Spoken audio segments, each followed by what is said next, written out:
ETF index mutual funds నేర్చుకుని stock మార్కెట్లో రాణించాలనుకుంటున్నారా? వెంటనే ఈ నెంబర్కి కాల్ చేయండి.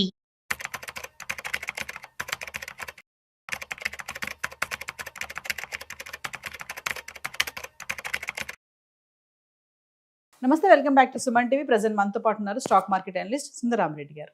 నమస్తే సార్. నమస్తే మా sir, wealth creation mind set అంటారు కదా. మామూలుగా ఒకళ్ళు రిచ్ అవ్వాలి అంటే హ్యాబిట్స్ ఏం ఉండాలంటారు?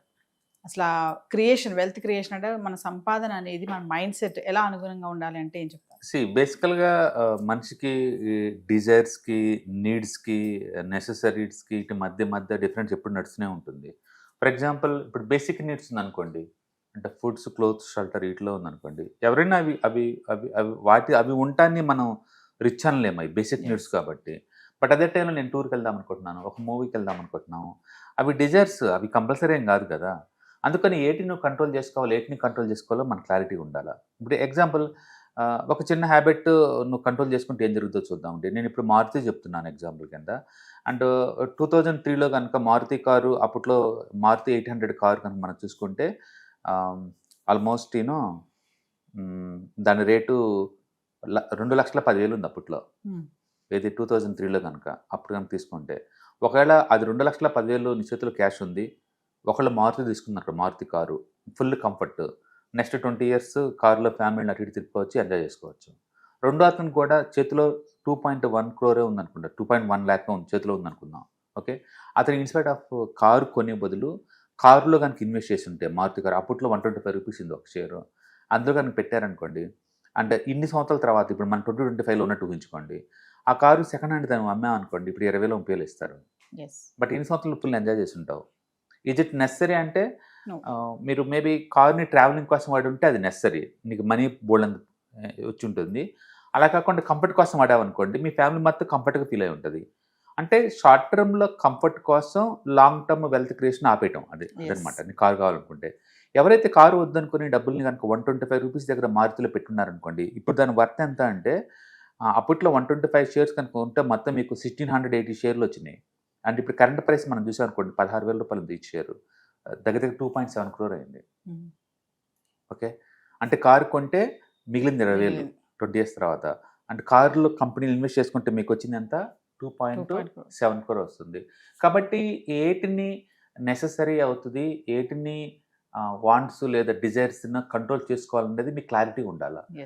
ఇప్పుడు మనం అలా చెప్పామనుకోండి, జనాలు సెటైర్లు వేస్తారు, రోజుకి 3 మూటలు అన్నం తినే బదులు ఒక్క పూట మానేసి ఆ డబ్బులు ఎస్ఐపీలో పెట్టుంటే మీరు 20 years తర్వాత కరోడ్పతి అవ్వచ్చు అని చెప్తారు. కానీ అది నెసరీ.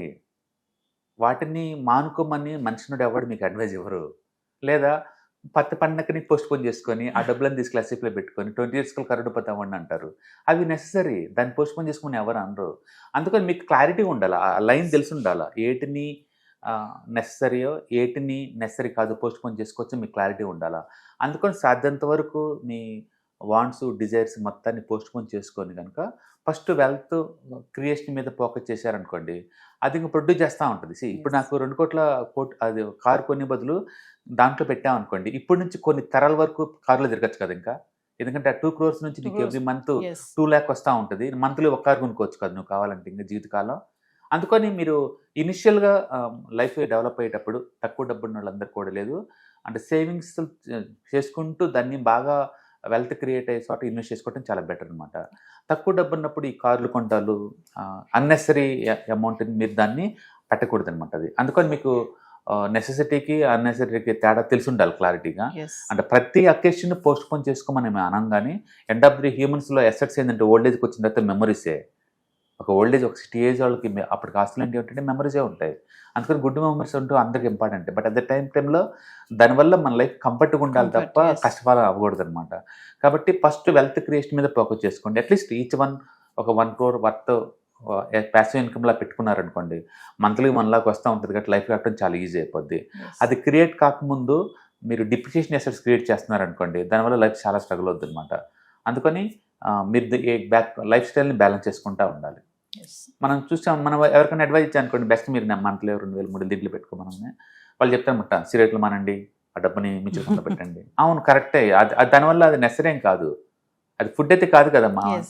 తప్పేం లేదు. దాన్ని ఆపేయచ్చు. బ్యాడ్ హ్యాబిట్ ఆపేసుకొని మీకు వెల్త్ కావాలా, ఎస్ ఈ మైండ్ సెట్ షిఫ్ట్ అవ్వాలి, ఈ మైండ్ సెట్ నుంచి ఆ మైండ్ సెట్. అందుకని ఎంతో పీనాస్గా ఉంటే ఒక జనరేషన్ వాళ్ళకి వెల్త్ క్రియేట్ అవుతుంది, ఊరినే రావయి. ఒక జనరేషన్ వాళ్ళు వెల్త్ క్రియేట్ చేయాలంటే చాలా స్ట్రగుల్. తర్వాత వాళ్ళ కిడ్స్ ఏంటంటే ఇక ఆటోమేటిక్గా ప్యాసివ్ ఇన్కమ్ జనరేట్ అవుతుంది కాబట్టి వాళ్ళు ఎలా ఎంజాయ్ చేసినా వాళ్ళకి ఏం కాదు. బట్ ఫస్ట్ 1 crore చాలా టఫ్, ఇట్స్ వెరీ ఛాలెంజింగ్. అంటే కాంపౌండ్ అవటం చాలా స్లో అవుద్ది మొదట్లో. తర్వాత ఏంటంటే కాంపౌండ్ అగ్రెసివ్ అవుద్ది, ఎందుకంటే సైజు పెరుగుతుంది కాబట్టి కాంపౌండ్ కూడా స్పీడప్ అవుతుంది అనమాట. కాబట్టి మైండ్ సెట్ అంతా కూడా ఫస్ట్ 1 crore వచ్చేంత వరకు పీనాసిగా ఉండమంటాను. నెసెసరీ అయితే తప్ప ఖర్చు పెట్టకూడదు ఖర్చు అంటాను. 1 crore దాటిన తర్వాత మీ ఇష్టం, మీ లైఫ్ స్టైల్, ఇది ప్యాసివ్ ఫండ్ క్రియేట్ అవుతుంది కాబట్టి మీకు నచ్చినట్టు లైఫ్ని స్పెండ్ చేయమంటాను.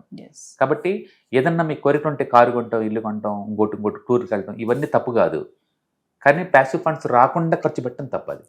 బట్ అదే టైంలో మనం కొన్ని అడ్జస్ట్మెంట్ చేసుకోవచ్చు. ఊటీకి వెళ్దాం అనుకునే బదులు దగ్గరలో మన దగ్గరలో ఉన్న టూర్కి వెళ్ళొచ్చు, లోకల్ టూర్కి వెళ్ళొచ్చు. అంటే కాశ్మీర్లో ఒక టెంపుల్కి వెళ్ళే బదులు మన తిరుమల టెంపుల్కి వెళ్ళొచ్చు. ఇట్లా మీరు దాన్ని ఆల్టర్నేటివ్గా మార్చుకోవచ్చు. మొత్తానికైతే మీరు సేవింగ్ హ్యాబిట్స్ని పెంచుకోవాలి. సాధ్యంతో ప్రతి దాంట్లో కూడా లేదు, దీనికి ఆల్టర్నేటివ్ ఏదైనా ఉందా, తక్కువ రేటుకి వచ్చేది ఏదైనా ఉందా లేదా, అలా చూసుకుంటూ మనం ఆ అమౌంట్ని సేవ్ చేయడం ద్వారా అంటే ఫైనాన్షియల్ ఫ్రీడమ్ వస్తుంది. అంటే ఫైనాన్షియల్ ఫ్రీడమ్ చాలా మందికి అది డ్రీమ్ అండి. ఎందుకంటే దాన్ని రీచ్ అయ్యే లోపల ఉన్న అబ్స్ట్రక్షన్ చాలా ఎక్కువ. మీరు డిస్ట్రాక్ట్ అవుతారు ఈజీగా. అకేషన్స్ వస్తుంటే ఇంట్లో వాళ్ళకి మ్యారేజెస్, ఫంక్షన్స్ అని, హెల్త్ ప్రాబ్లమ్స్ అని వస్తూ ఉంటాయి. అది రీచ్ అవటం అంత ఈజీ కాదు, మధ్యలోనే డిస్ట్రాక్షన్ అవుతూ ఉంటాం. అందుకనే 1 crore సంపాదించడం చాలా తప్పు. ఒకసారి వచ్చిన తర్వాత మనీ కాంపౌండ్ అవటం చాలా ఈజీ. ఇన్కమ్ కూడా మనము డిఫరెంట్ సోర్సెస్ లో పెట్టుకోవాలంటారా సార్? మరి ఇంట్లో ఎంతమంది ఇన్కమ్ సోర్స్ ఉంటే మనకు అంత బెటర్ కదా. ఇంట్లో ఒకళ్ళే వర్క్ చేసే బదులు 2-3 వర్క్ చేస్తుంటే డిఫరెంట్ వేలో వస్తుంటుంది. ఖాళీ కూర్చుంటే ఏమైందంటే అది డెవిల్ వర్క్ షాప్ అవుతుంది ఆ ఖాళీ కూర్చుని కాడి నుంచి. అదే మీరు వర్క్ చేస్తున్నారనుకోండి, మీకు అర్థమైంది కమ్యూనికేషను, కష్టపడటం ఏంటి, రానుబోను ఆ స్ట్రగులింగ్, వేరే వాళ్ళకి ఏం జరుగుతుంది ఇక్కడ, మీలో ప్రొడక్టివిటీ డెవలప్ అవుద్ది. వర్క్ చేయటం అనేది డబ్బు కోసం ఒక్కటే కాదు, అంతకు మించి మైండ్ సెట్ డెవలప్మెంట్ కోసం, కమ్యూనికేషన్ డెవలప్మెంట్ కోసం, ఓవరాల్ డెవలప్మెంట్ కోసం, సొసైటీ కనెక్టివిటీ కోసం, వీటి వల్ల మీరు వర్క్ చేస్తారు. అది డబ్బని కాదు. ఆ వర్క్ అనేది నీకు ఇష్టమైన వర్క్ అయి ఉండొచ్చు, వేరే వర్క్ అయి ఉండొచ్చు, అది that is different thing. But ఏదైనా సరే ప్రతి ఒక్కళ్ళు వర్క్ చేస్తూ ఉండాలి. ఆ వర్క్కి ఎంతకంత ఇన్సెంటివ్ లాగా మనీ వస్తూ ఉండాలి. ఆ మనీ ద్వారా ఫైనాన్షియల్ ఫ్రీడమ్ తెచ్చుకోవాలి. ఒకసారి ఫైనాన్షియల్ ఫ్రీడమ్ వచ్చిన తర్వాత నీకు నచ్చిన వర్క్ చేసుకోవచ్చు. చాలామంది అందుకే అంటారు నాకు పెయింటింగ్ అంటే ఇంట్రెస్ట్ అంటారు. పెయింటింగ్ వల్ల పెద్ద డబ్బులేం రావండి. ఫస్ట్ ఫైనాన్స్ ఫ్రీడమ్ తెచ్చుకోండి, పెయింటింగ్ అవ్వండి. పెయింట్ ఇష్టం తప్పేం లేదు. నాకు డ్యాన్స్ అంటే ఇష్టం చేసుకోండి, ఫస్ట్ ఫైనాన్స్ ఫ్రీడమ్ తెచ్చుకోండి, తర్వాత మీతో. ఎందుకంటే అందరి కెరీర్లో ప్రభుదేవాలు అవ్వలేరు, ఛాన్స్ తక్కువ దానికి. దానికన్నా ముందే వేరే వాటిలో ఛాన్స్ త్వరగా ఉంటుంది కదా. ఆ త్వరగా వచ్చే వాటిలో మీరు కష్టపడి అంటే ఫైనాన్స్ ఫ్రీడమ్ తెచ్చుకొని ఇంకా తర్వాత మీ ఇష్టం, రెస్ట్ ఆఫ్ ది లైఫ్ మీ ఇష్టం అనమాట. అట్లా ఫాస్ట్గా మనీ మేక్ ఎక్కడైతే చేయగలుగుతారో అక్కడ చేయండి. తర్వాత ఫైనాన్స్ ఫ్రీడమ్ తెచ్చుకొని ఏమైనా చేయొచ్చు. ఏదైనా కానీ వెల్త్ క్రియేషన్ మైండ్ సెట్ అనేది అప్రిషియేషన్ ఎసెట్స్ మీద ఫోకస్ చేసుకుంటూ పోవాలి స్టార్టింగ్ కెరియర్లో.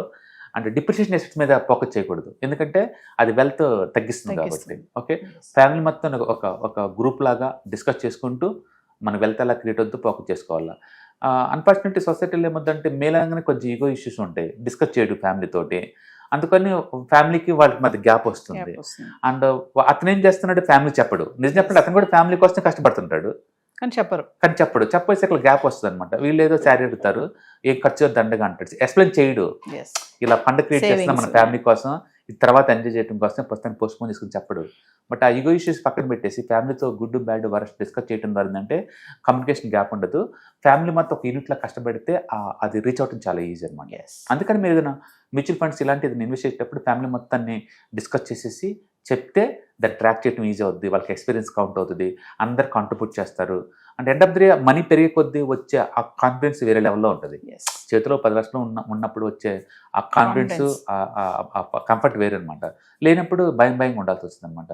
అందుకని ఆ మైండ్ సెట్ అనేది డెవలప్ అవ్వడం చాలా ఇంపార్టెంట్. ఇట్స్ యాటిట్యూడ్ అనమాట, it's one type of attitude. కాబట్టి వెల్త్ క్రియేషన్ యాటిట్యూడ్ మీకు డెవలప్ అవ్వాలి అంటే లేదు, అంటే ప్యాసివ్ ఇన్కమ్ జనరేట్ చేయాలని బాగా డీప్ డిజైర్ ఉండాలి అండ్ బిగించేసి ఉండాలి ఆల్రెడీ. ఇవాళ రేపట్లో ఎక్కడైనా స్టార్ట్ చేయొచ్చు, అది 100, 200, 300 ఇవన్నీ కాదు. బ్యాడ్ హ్యాబిట్స్ ఏదైనా ఉంటే వాటిని తగ్గించుకోవటం, అంటే గుడ్ హ్యాబిట్స్ ఉన్నా సరే ఆల్టర్నేటివ్గా ఏదైనా తక్కువ రేటుకి వస్తే వాటికి షిఫ్ట్ అవ్వటం, ఇవి చాలా ఇంపార్టెంట్. దానివల్ల లాంగ్ లాస్టింగ్ ఏంటంటే మనం వెల్త్ క్రియేట్ చేసుకోవచ్చు. ఒక్కసారి ఫైనాన్షియల్ ఫ్రీడమ్ వస్తే ఎన్ని సెకండరీ, చిన్న అమౌంట్లు అన్ని లేదు, నథింగ్ వాళ్ళకి. Thank you sir. అక్టోబర్ 12వ తారీఖు మీకు దగ్గరలోని సిటీకి వస్తున్నాం. వైజాగ్, తిరుపతి అండ్ నెల్లూరు ఈ 3 సిటీస్‌లో ప్లాన్ చేస్తున్నాం. సో మీరు ఎవరైనా సరే స్టాక్ మార్కెట్ మీద passive income as well as active income గనుక ETFs, index funds and mutual funds ద్వారా ఎర్న్ చేద్దాం అనుకుంటే ఇది మంచి అవకాశం. సో మీరు ఎవరైనా సరే మీ దగ్గరలో సిటీస్ వాళ్ళు అనుకుంటే గనుక కింద స్క్రోల్ అవుతున్న నెంబర్‌పై పింక్ చేసుకొని మీరు సీట్ రిజర్వ్ చేసుకోండి. సో ఇంతకుముందుతో పోల్చుకుంటే ఏంటి, ఇంతకుముందు మనం ఓన్లీ ఆన్‌లైన్‌లో తీసుకునేవాళ్ళం. ఇప్పుడు దాంతో పోల్చుకుంటే ఇది క్లాస్ రూమ్ ఎన్విరాన్మెంట్‌లో అనమాట. సో 1-to-1 ఇంటరాక్షన్ ఉంటుంది కాబట్టి మోర్ ఎఫెక్టివ్‌గా ఉంటుంది. కాబట్టి ఎవరికైనా ఇంట్రెస్ట్ ఉంటే ఈ 3 అసెట్ క్లాసులు నేర్చుకుందామని కింద స్క్రోల్ అవుతున్న నెంబర్‌పై పింక్ చేయండి. Thank you. హాయ్. స్టాక్ మార్కెట్‌లో వాలటిలిటీకి దూరంగా ఉంటున్నారా? పోర్ట్‌ఫోలియోస్ అన్నీ కూడా రెడ్‌లో ఉండి బ్లీడ్ అవుతున్నాయా? అంటే స్టాక్ మార్కెట్‌లో ఉండి సస్టైనబిలిటీ ఉన్న బిజినెస్ మోడల్ లాగా లేదా స్టాక్ మార్కెట్ లాంగ్ టర్మ్‌లో మంచి వెల్త్ క్రియేట్ చేసుకునేలాగా ప్లానింగ్స్ ఏమైనా ఉన్నాయా? అయితే అలాంటి వాళ్ళ కోసం ఈ ప్రోగ్రామ్ అండి. ETFs, index funds and mutual funds. మా స్టాక్ మార్కెట్‌లో ఉండి కూడా సెక్యూర్ వేలో మనీ మేక్ చేసుకునే పద్ధతి ఏదైనా ఉందంటే రిటైలర్స్‌కి ఈ 3 అనమాట. దీంట్లో కాంప్రహెన్సివ్‌గా మీకు ట్రైనింగ్ అండ్ గైడెన్స్ దొరుకుతుంది. అండ్ వీకెండ్స్‌లో జరిగే ఈ ప్రోగ్రామ్‌లో అటెండ్ అవ్వడం ద్వారా ETFs, index funds and mutual ఫండ్స్‌లో మీ నాలెడ్జ్ పెంచుకోండి. మీ పోర్ట్‌ఫోలియో మీరే మెయింటైన్ చేయడం ద్వారా ఇయర్లీ యావరేజ్ మీద 20-30% మనీ మేక్ చేసుకోండి. All the best. Thank you.